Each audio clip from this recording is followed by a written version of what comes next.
back to order. Roll call, please. Thank you for your patience.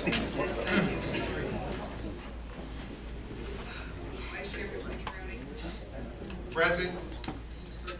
Present. Mr. Rosati? Present. Mr. Dukes? Present. Mr. Moen? Here. Rosati? Present. Kreger? Here. Joseph Booth? Here. Mr. Costa? Here. Okay, you're on Black Horse Pike Properties.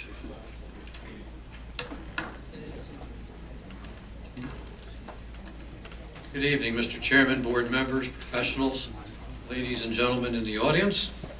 My name is David Patterson. I'm the attorney representing the applicant, Black Horse Properties, LLC, on the application before you this evening for a use variance, various other variances, and waivers. As you know, this is a use variance. We're not here for a site plan approval, just for the concept plan that we have before, which we will mark.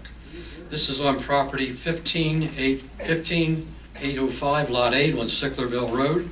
The affidavit of service and the affidavit of publication was provided to your zoning office, and jurisdiction should be available right now for us to have the hearing. That's correct.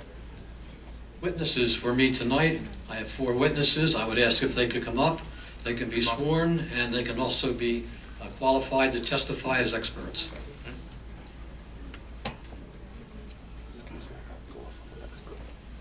Simple, if each of them could give their name and their profession and expertise. Sure, man. Raise your right hands, please. Swear the testimony about to give for this board be the truth, so help God. Yes. Ladies first. Who are you tonight? Yes, I am Tiffany Morrissey, Morrissey, licensed professional planner, state of New Jersey, practicing for over I've seen 20 you many years. times. You're fine. Yes.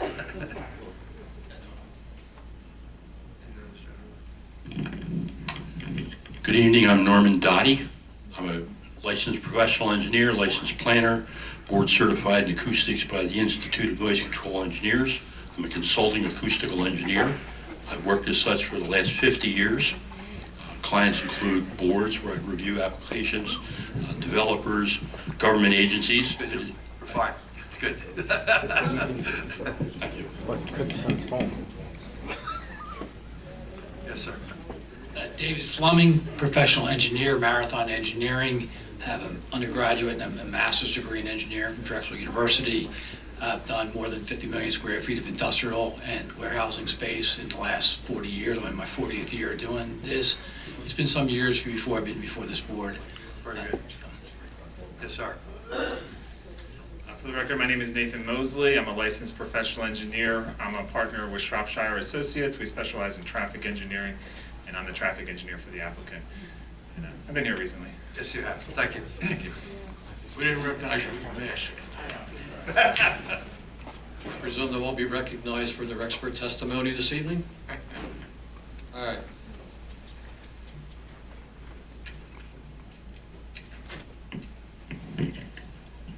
To whom do I hand the exhibits? We're going to mark things, so. But we're gonna mark those, right? Well, we have other exhibits. For the board, or enough for the board, or Just to mark them. you can mark? Okay. The first exhibit would be the deed to the property. That'd be A1. That'll be showing the ownership of the property, Black Horse Properties Limited Liability Company, the applicant. The second would be the LLC list of the individuals that are in the limited liability company. It's a New Jersey limited liability company. It was included as part of the application. I brought some copies if you'd like me to hand them out so everybody can see who they are. Thank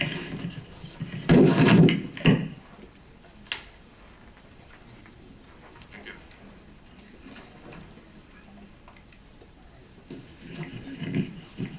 The limited liability company is a family organization by the Petrangelos.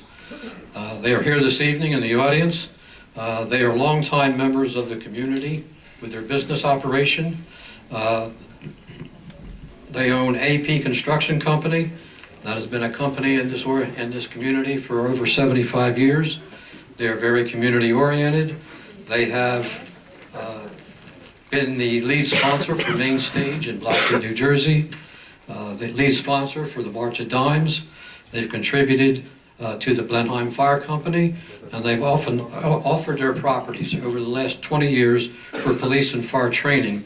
Just to give you an idea that these are not people from out of town, they're local people that are proposing this application this evening. At this time, I would ask Mr. Fleming if he could identify the exhibit up there, which would be marked as, I guess, number 3.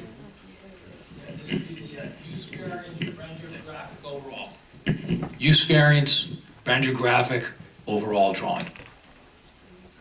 Mr. Fleming, you've been retained by the applicant to prepare the concept, the use variance concept, correct? That is correct. And if you could describe that plan for the record, please? Okay, I'm going to try to give you a brief. I know a lot of people have looked at it. This rendered graphic shows. Just for the record, we should state that Mr. Fleming has testified here before, and we can recognize him as an expert. Thank you. This is the former Freeway golf course. I know everybody in town knows that. It's been vacant for some years. And so when we were approached to get involved with the ownership, we just started talking about what it might look like. And what we talked about from the get-go was we had some constraints. You know, you have your usual environmental constraints, and we were sensitive to the fact that there are areas of residence around. So I want to walk you through the site plan, even though I know everybody can see it. Well, I'll do my best. You know, we'll do our best. So on the graphic, the overall graphic that is provided to the board for review and then submitted in advance of the meeting. Sicklerville Road, the county road, is at the bottom of that plan. The access would be off of that road. We have had a meeting with the county discussing what that might look like, just to be prepared to talk about a development of this type. This site also had some areas, stream corridors that, you know, if there was ever any kind of development, not just this development, would have to be recognized. Stream corridors to the east side adjoining, and I'm sorry I don't know the name of the development, but you have Presidential Drive, which is adjoining on the other side of the stream. So there's a stream corridor bisects the Freeway golf course from that residential neighborhood. In that stream corridor, you would have a number of constraints. Wetlands, everybody's familiar with wetlands. It's also a stream corridor. You can't build in the riparian zones of stream corridors, those types of things. And so, again, that would represent the eastern border. The southerly border is lands that, to my understanding, were formerly part of the Freeway golf course. There's a strip of land that is now preserved through the Green Acre program, as I'm to understand it. And this plan shows, and that's a wooded area. This plan shows no development in that, obviously, for the obvious reasons. The other, as we go around the site, I'm going to call it the main site that shows 3 buildings. Again, we have residential uses. We recognize that in our planning. We try to stay away from them as much as possible. There's not a wetland corridor perhaps, but we again recognize the fact the need for buffers. The second wetland corridor does bisect. I'm going to call it it's area of Building D, and that is behind the high school. You'll see directly behind the high school, there's extensive wetland areas and wetlands buffers, and there's some drainage ways through there, which we recognize, and there's no development. And again, this to the overall to the northerly area, it's really the north, as a stream corridor, riparian zones, wetlands, and we obviously respected that and not proposed. That gives you the constraints of the site. The development itself would be on the former golf course holes with an orientation. What we tried to do with this orientation was to orient, since it is an industrial building, we oriented I'm going to call it the office, the nicer side of the building, which is office, the frontage of these buildings, the outward face of this development would be parking lots in the front of a normal office building, if you will. Most of these buildings, I have my office in one. It's very similar to that, where the front of the building is office, and it gives the appearance of an office. The rear of the buildings, of course, are the truck courts. And so if you look at our 4-building concept plan, which is a total of 1.55, again, it's a concept plan. This would require a site plan should it get to that point. 1.55 million square feet sounds like a lot, and it is a lot, but it's very normal. Not one of these is one of these giant 1.2 million. I've done plenty of those for sure. The buildings range in size from about 530,000 square feet down to a little bit under 300,000 square feet in this concept. Again, the concept recognizing the fact that our outward face would want to be woods, preserve the trees as much as possible. The other feature, and we have a noise expert with us tonight. We've done noise studies, and I'm going to let Norm, I'm not going to steal his thunder, I'm not an expert in noise, so although I hear his testimony quite a few times, but the element of this that's important for me to note on this plan, besides trying to keep the buildings far away from particularly the residences and the perimeter in general, we would propose on the new noise barriers. I want to go to, if I could, to another graphic. A4? Yeah, A4. And there's actually 2 of them. They're companion drawings. I'll tell you what they are for the record. It's a use variance graphic south. It's a blow-up essentially of what you've seen. We can represent some of the discussion we're going to have here about the plans. And then the companion exhibit, which is just the top half of it, would be a use variance render graphic north. So 2 pieces just so I could show some things, and when some of the other gentlemen and ladies speak, they would want to point out some of those things. The key things that I wanted to point out, again, from this you can see how we did try to orient the buildings, the prettier side of the building, if you will, and they're not unattractive buildings. The modern industrial buildings, not. These are tilt-up concrete buildings. I personally think they're attractive. I knew that would get a little bit of a rise. I'm an engineer though, so you have to forgive me. You have to forgive me. I apologize for that, but they're meant to be somewhat attractive. Folks, please, stop. We have to see it. Please. So again, if I could continue. Please. Folks. Continue. So again, on the south side of this, the blow up shows our boulevard entrance out to the county road. Again, the front of the site, just where the wooded areas are going to remain, it's already protected. And then along the perimeter, we tried to pull the building in as much as possible. And this plan shows dimensionally how close the buildings are to the property boundaries of the former golf course. And for instance, building C, which is the closest on the south, take them one by one. You can see with building C, where we had residential neighborhoods, our closest building to the point on the west is 239 feet. We have 150 feet of buffer, but we have not brought our building any closer to that 239 feet. Similarly, on the other corner of that same building, adjoining Dickinson Drive, that dimension is 266 feet. It was in design intent to try to be as, provide as much buffer as possible. And so what you'll see there is, besides the building, the green area, the buffered areas along the green, we would also have, and it's shown inside of what would be wooded and would be the sound barrier, so that again when that testimony is given, you can refer to these graphics to show you where those sound barriers would be and how they'd be oriented.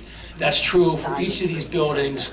I'm just going to point out on south side, we have that grouping of 3, building A, B, and C. A, again, in this graphic, A being 400,000 square feet, B being 350, and C, the building C being 532,000 square feet, trying to, again, bring it into the core of the site, access out to Sicklerville Road, and again, maintain the wooded stream corridor, which we have to, put any kind of landscaping, and we have some graphics later we'll show you and provide the dimensions. In this particular case, in this graphic, building B, which is the closest on the easterly side, the closest we get at any point, you can see it angles away, but the closest point to the center of the stream corridor, which is our property boundary, is 227 feet, and that'd be that corner of the building. Again, these ends of the building are not the business ends of these types of buildings.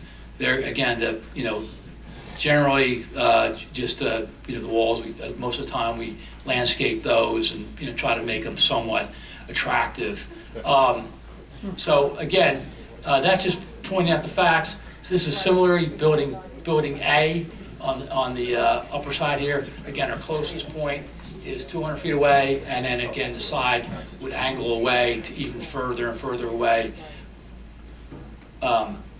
Sound barrier wall along that perimeter, sound barrier wall along this perimeter. This side, based upon the noise study and just the wooded areas down here in the road, there's no sound barrier shown just because of the facts of the study. The other detailed drawing, which is, we call that use variance graphic north, shows what we call building D, and that shows 292,000 square feet. You can see this particular building has, on both ends of it, stream corridors that really pull it away.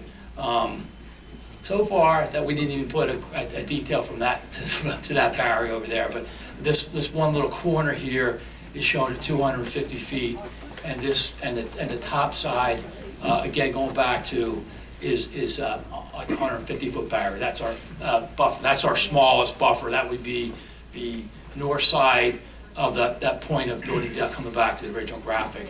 What's behind us is just woods in that area. Again, trying to put these buildings in places that, to the extent possible, there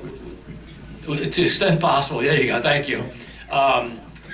So, like I said, the other points of this, just to touch base, I mentioned the four buildings on the graphic, on the concept, show to be 1,574,000 square feet. This is the parking shown in these graphics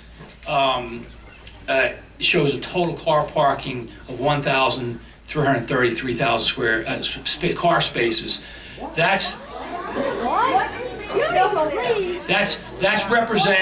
represents one space per every 1,500 square feet of warehouse distribution. When I do these buildings, I did my first building this size 36 years ago.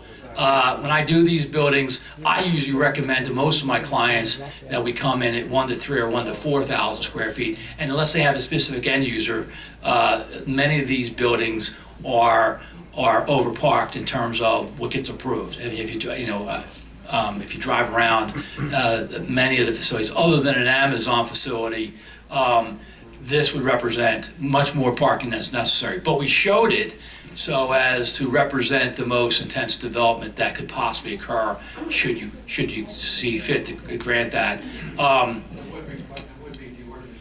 What we did was, of course, the zone's not correct, but we looked at ordinances in town and tried to come up with a standard, and we're only over park it because your ordinance is a bit over parked. I have ordinances that run from, I actually had one ordinance tell me one per 100 square feet of building. That'd be incredible. But ordinances typically run for warehouse distribution for one space per 750 square feet, upward to one space per 4,000 square feet, which I find most of them fall in the range of 3,000 to 4,000 square feet per space, if you thought about it. and it makes good sense. There's racking systems, you know, and the way these kinds of facilities are operated today. You know, you just don't, you can never fit that many people in the building. You wouldn't need them. There's nothing, you know, there's racks and racks.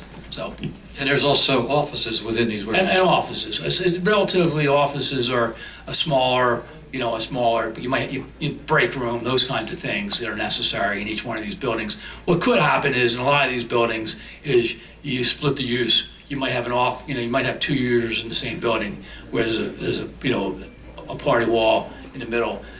You know, again, depending upon the marketplace, that's a very common occurrence. Again, that's the brief overview. This plan has been laid out, again, to reiterate, to look at ordinances that are available in town and in surrounding places to come up with a plan that, as they go, is you know, this tract is 155 acres. And as they go, and you look at, we're gonna go through a little bit later on, but we have this plan, which I'll show the public, which is an aerial representation with the type of landscaping. We had our landscape architect, you know, try to take a look at this thing and come up with, you know, some representation. And we do have some boards to show people to see the kinds of things. You can see it's kind of generous when it looks to the green space for lots of reasons. One, the design. Two, the constraints. And so we'll go through that. We'll go through that board in more detail in a few minutes, and perhaps I can, you know, I wish I had an assistant to hold that up, but you know, we could show that. 155 acres. This would, when we look at sites like this, even at a use variance standpoint, we want to look at the real world. What's really going to happen here? What are the real constraints? What are the wetland constraints? What are the riparian constraints? What's the DEP going to say about it? What's the township going to say about it? What the buffer should be? And let's try to make this plan, be as acceptable as possible, understanding that understanding that the use and how these things do operate. I'll let others talk about how it operates in a little bit, but you know, my office is surrounded by 2 industrial parks. Total square footage is down Logan Township, 45 million square feet within 3 miles of my office. I leave my office every night, and if I leave my office at 6:30. Excuse me. Yeah, sure. Please keep it down, folks. Please be respectful. Let's get through this.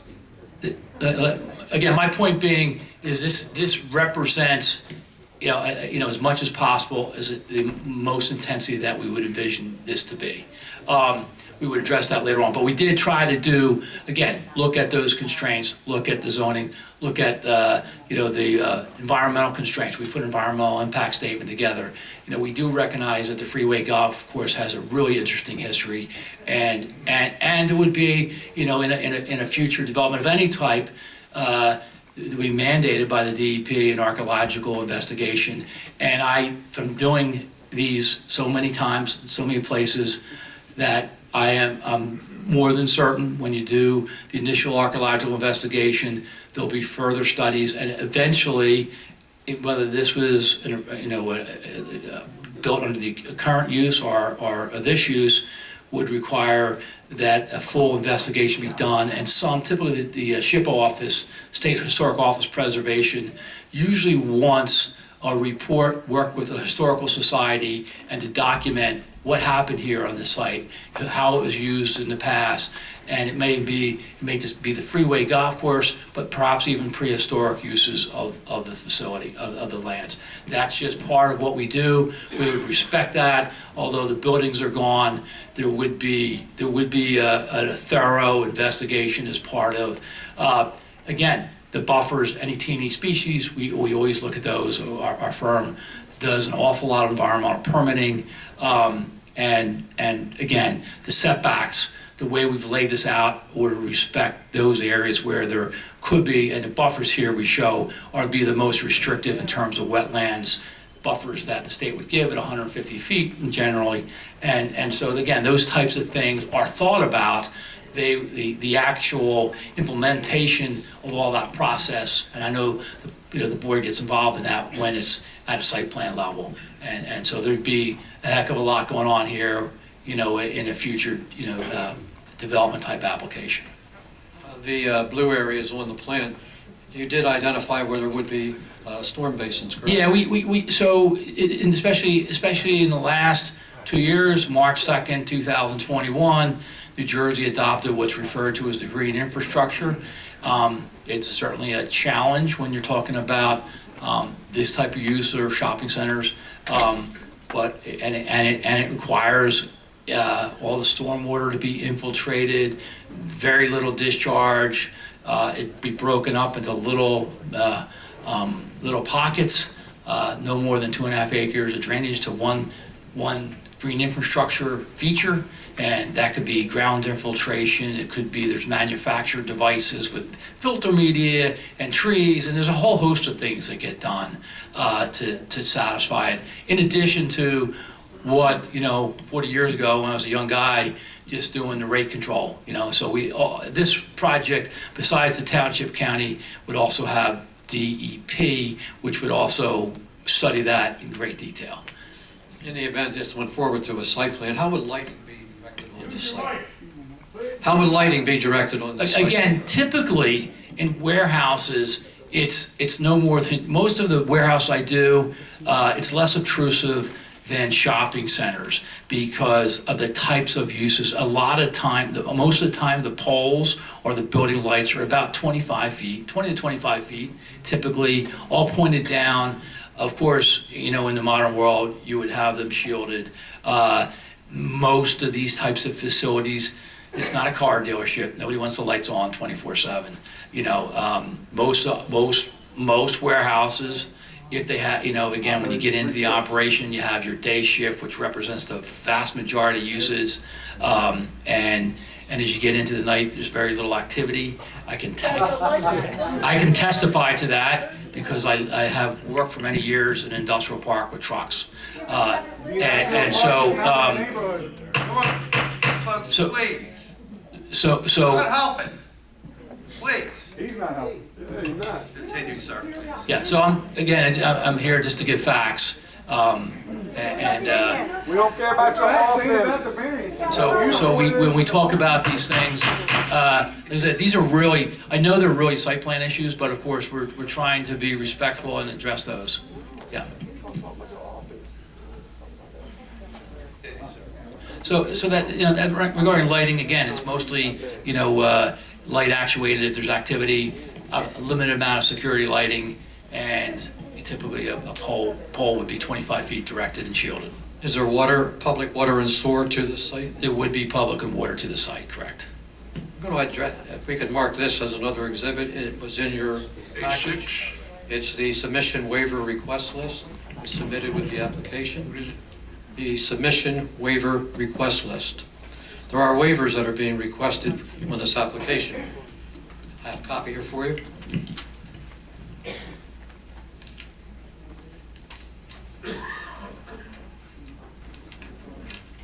Yeah.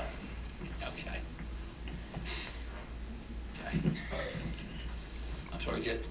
I'm sorry, Dave. The waivers. Oh, waivers. Thank you.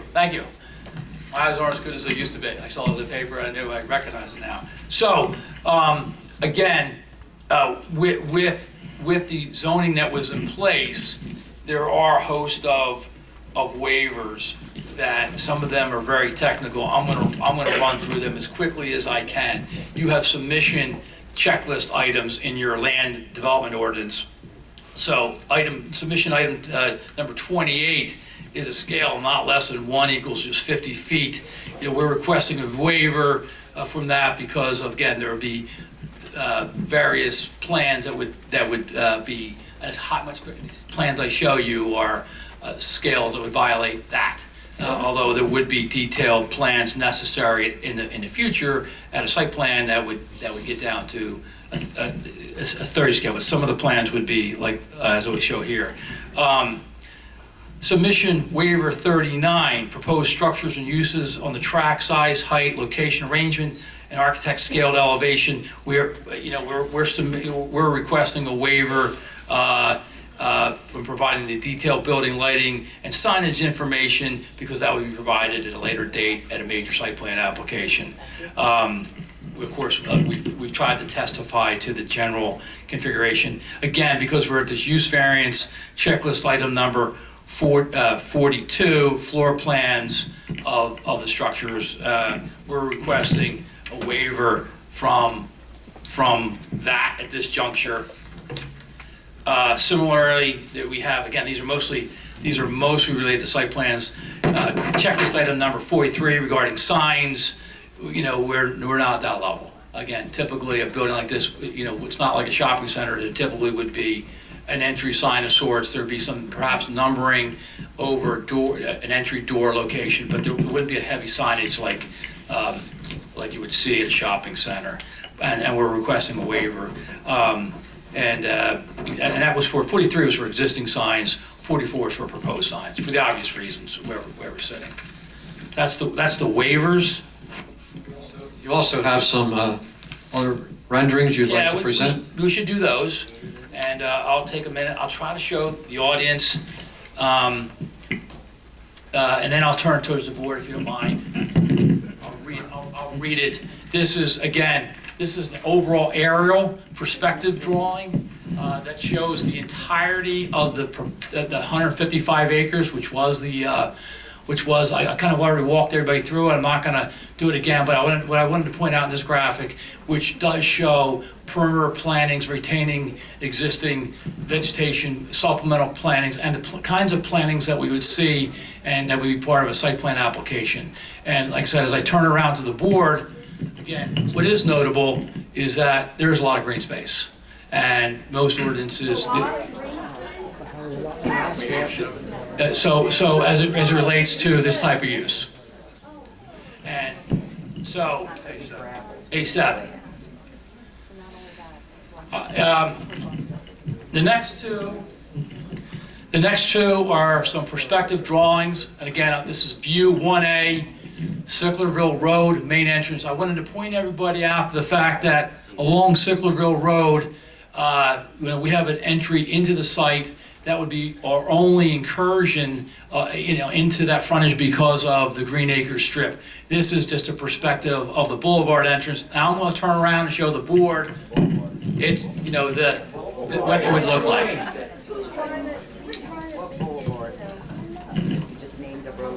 Again, this is what the public would see from the road.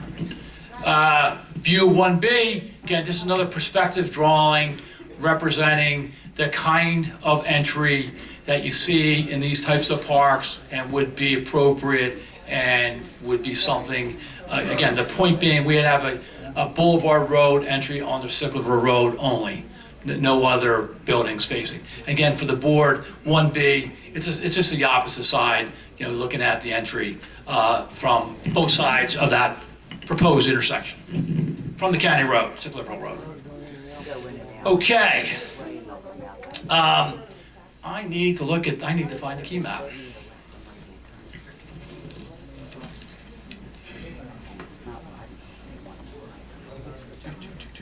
I got it. Apologize. The key map being the overall aerial. This map shows several arrows. I'm going to point them out. We already did. The arrow one represents 1A and 1B from Sicklerville Road. I will show you a perspective from this right from different points. I'll point that out in a few minutes. I'm going to show the board.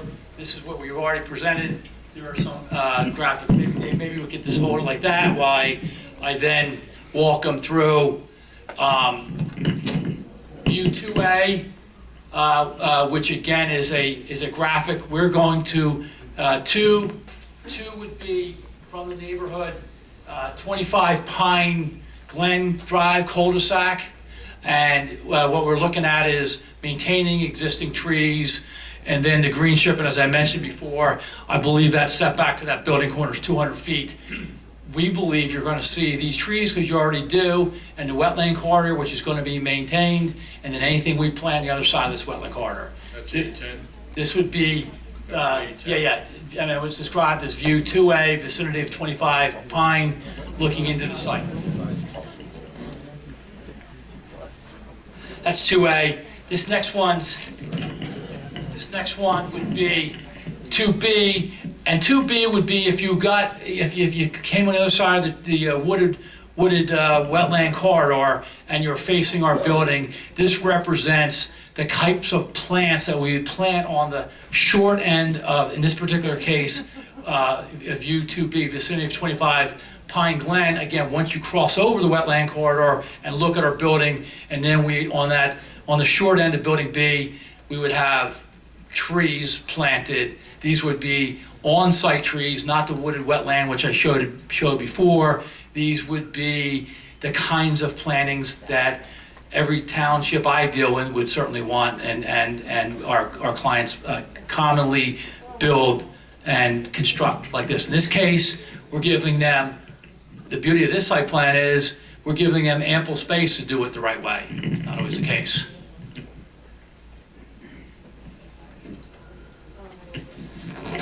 View 3 would be, view 3 again is an exterior view into the site.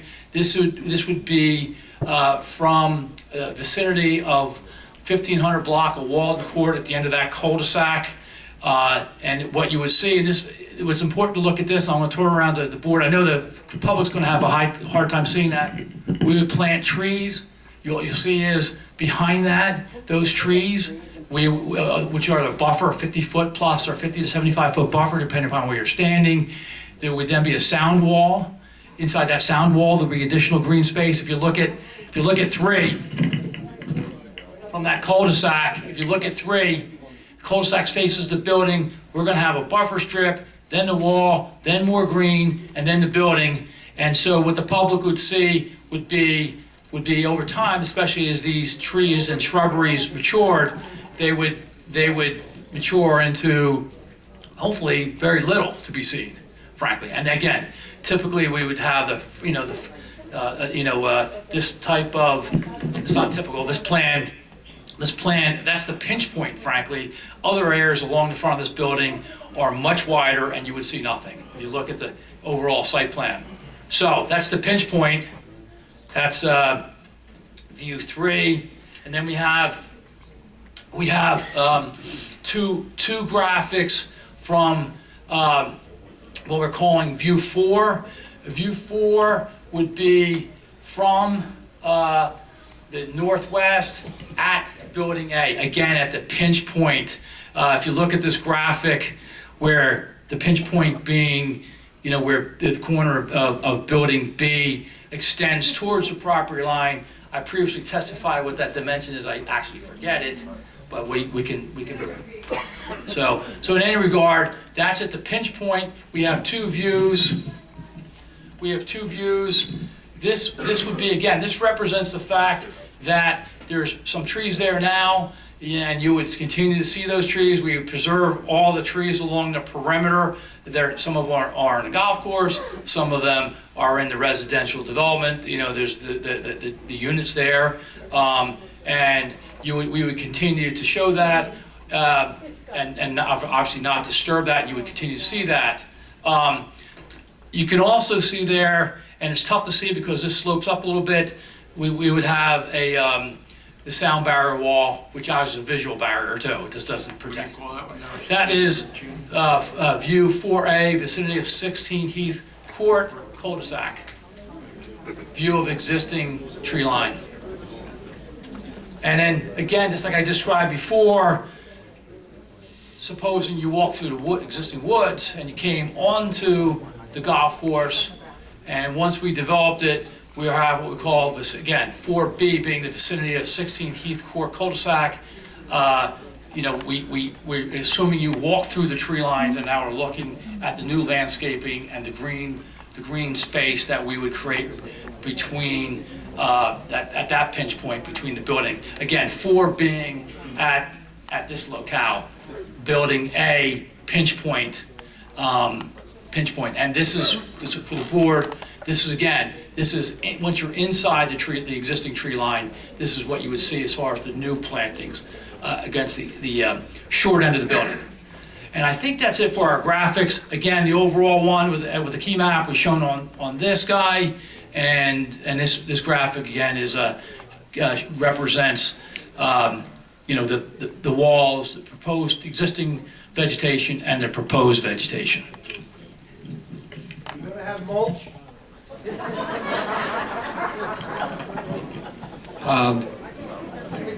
You also did an environmental impact statement, correct? Yeah, that's right, we did.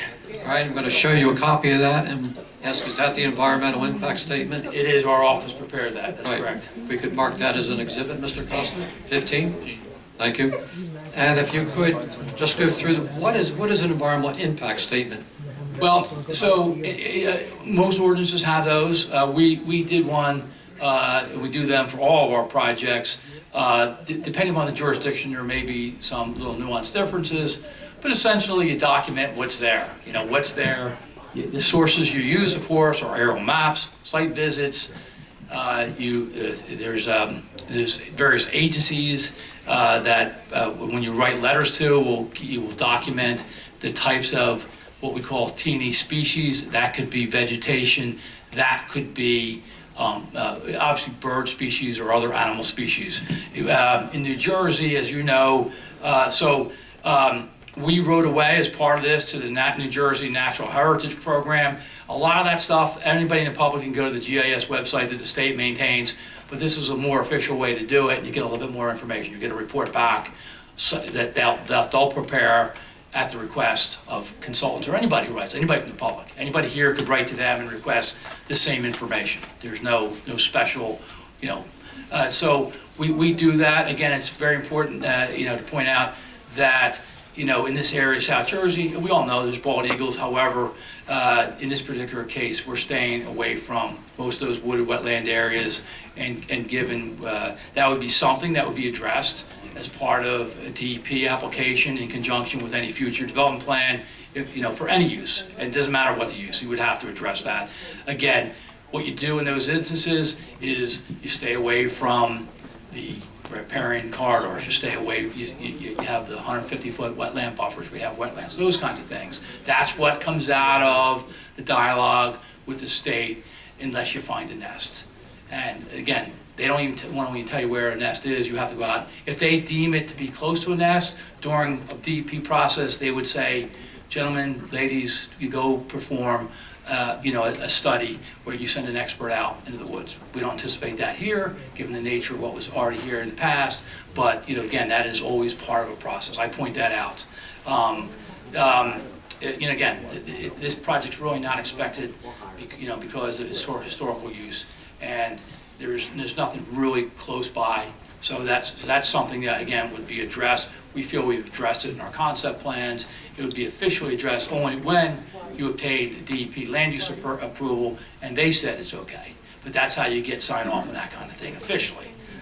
The only place that was noted is on the southwest corner of the site. You Yes. Just point that out in a tree, in a tree line, correct? Yeah, so again, that's typically where you might see stuff near the sites on wetland corridors, and so surprisingly, bald eagles are, they're thriving. I get the report every year. They're thriving and growing every time I get the report. It's kind of fascinating, frankly. The other thing that when they wrote back to us, there's a plant species. I think a lot of people in Camden County know that one. The swamp pink. It's all over South Jersey and places. It's a federally protected. They don't tell you exactly where it is, but it's in somewhat proximity to in this area. We don't believe it's on the site, but again, that comes out of a habitat assessment. If you go for an application to the state, they'll tell you whether or not you need to do any more from their records. Just so everybody knows, they don't tell people where swamp pink is, or they don't want people going poaching it. They just won't tell you where it is. If you happen to have it, they don't want you to tell anybody either. So again, that's part of an approval process that would occur for any future development of the site, anything. Right, this would apply to any developer that wanted to come in and have to address That's right. the wetlands, the bald eagle, the T&E swamp species, pig. right, anything that comes down the pike, right. And the historical designation for the golf course. And I mentioned that already. We kind of took this because it was notable, the historical nature of the golf course and its unique history. And so, again, what that really means to a development community or anybody, and especially in the last 20 years, they've tightened this up quite a bit. There's a series of archaeological investigations that occur.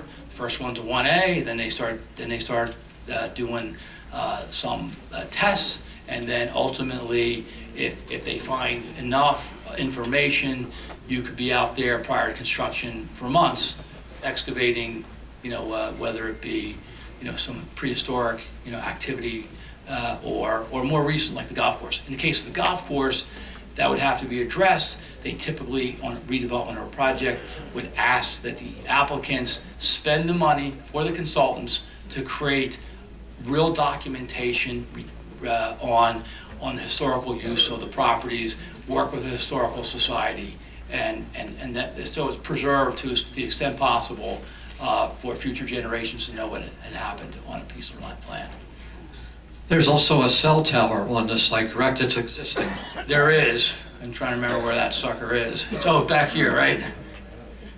Existing cell tower, yeah. So, to near building D, the existing cell tower in an easement which has existed for some years. I'm not so sure how many years. I believe it goes back to the golf course time period, and there's a easement for a lease of a tower. That's going to remain, That's correct? going to remain. This plan doesn't. They're closer to the residents than the development would be. Are there any other issues you want to address from your concept? No, other than, like I said, we touched all of them. Our planning process tries to anticipate, all the things that we're going to handle in a lot more detail: drainage, setbacks, buffering, lighting, historical features, all the things we've just talked about. So, Based on your testimony and your professional opinion, do you believe this site is conducive for warehouse use? yes, I do.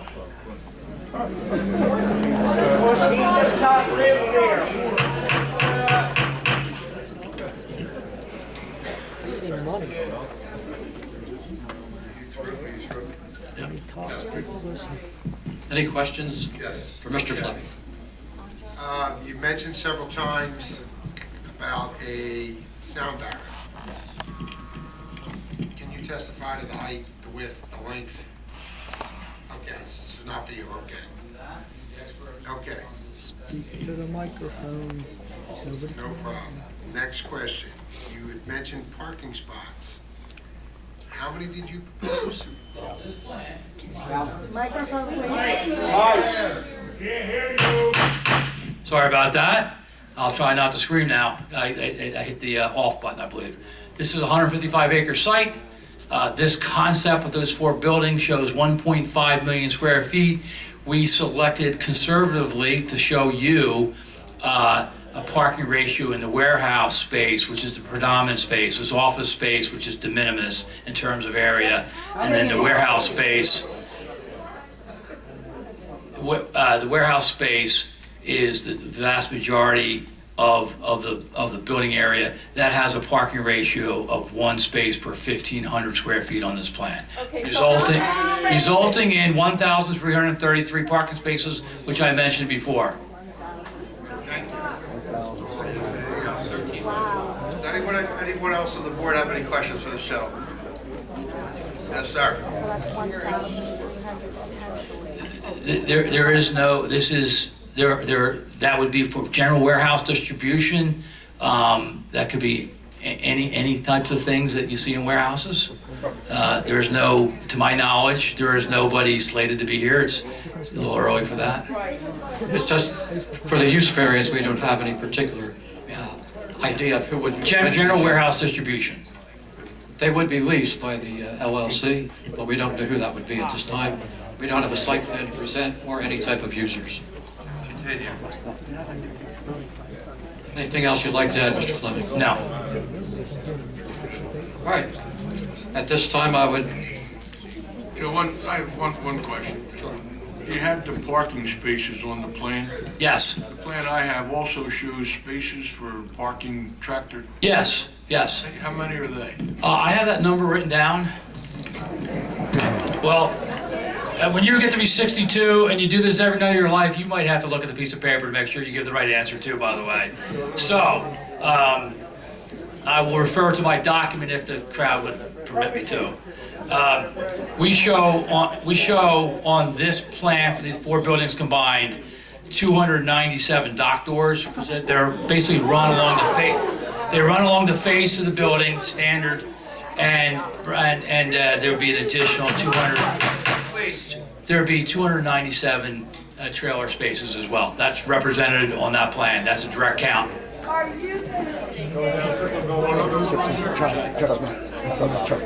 I see 3 or is that something else? What's that? Stop talking. These are my notes. These are just my notes. That's, but it's reflected on the plan. Yeah, I don't have the plan in front of Yeah, me. you know, understood.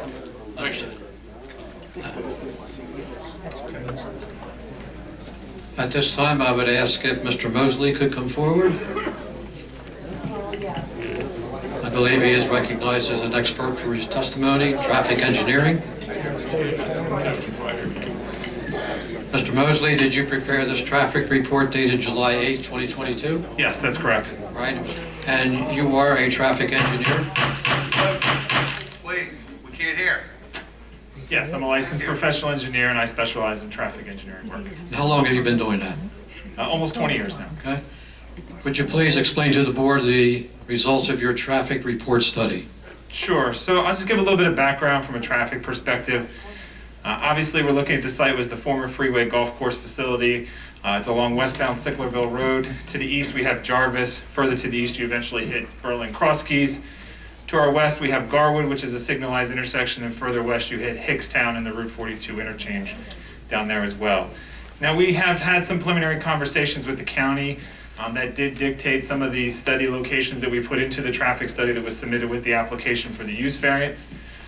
With regards to the use variance and with regards to traffic, the primary aspect of traffic that I want to look at for the purpose of the use is to ensure that we can provide for safe and efficient access to and from the facility.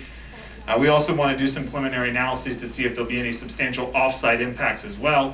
But the primary reason for the traffic study relative to the use is to ensure that we do have that safe and efficient access for the project. So the traffic study kind of starts out by we look at the existing conditions in the area.